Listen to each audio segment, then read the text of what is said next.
Tingnan nyo dahil sa crowded. Ayan.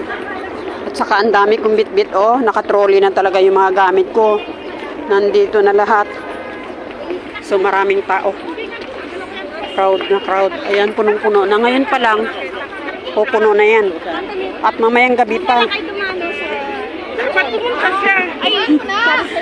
Nagingin ako ng kalendar sa inyo doon, oh.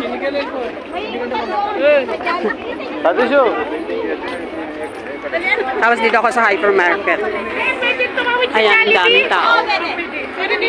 Oy, bakawan! Nandiyan ang mga parang... Trolley ang dami tao.